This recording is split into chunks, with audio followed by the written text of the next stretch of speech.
Here at CommunicAsia this week, there's a lot of talk about smart cities, but there's also been talk today about a smart nation, and I'm joined by Rajah&Tann from Singapore. Steve, tell us about the presentation that you gave and tell us what it takes to become a smart nation.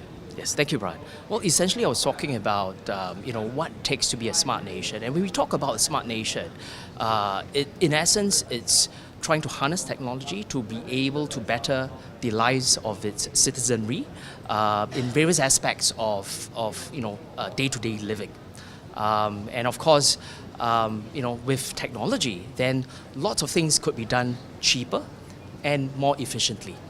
Yeah, I mean, what are the challenges? Because there are so many converging technology at the moment. There's IoT, there's 5G, there's so much happening. What are the challenges to make it a reality? Oh, right.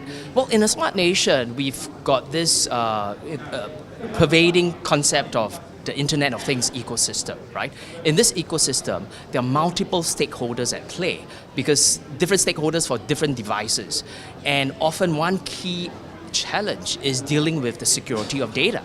Another big aspect as well would be dealing with the ability of obtaining informed consent from an individual as to how his personal data could be utilized by the device manufacturers or the device owners. Yeah, I mean, data, again, is another one of those big topics. What's this position in Asia regarding kind of regulation of freedom of data? Right. Well, if we're talking about personal data in this part of the world, in Southeast Asia, right?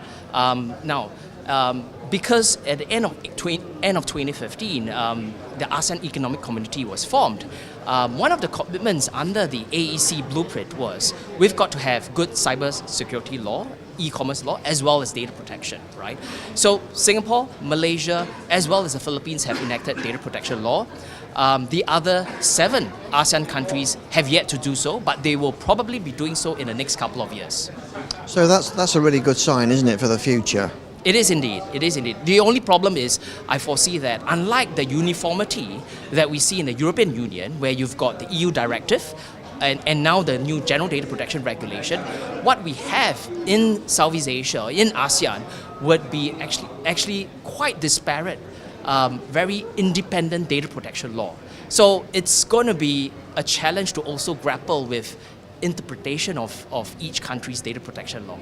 Well, we'll see how it develops. Thank you very much for talking to us. Brian.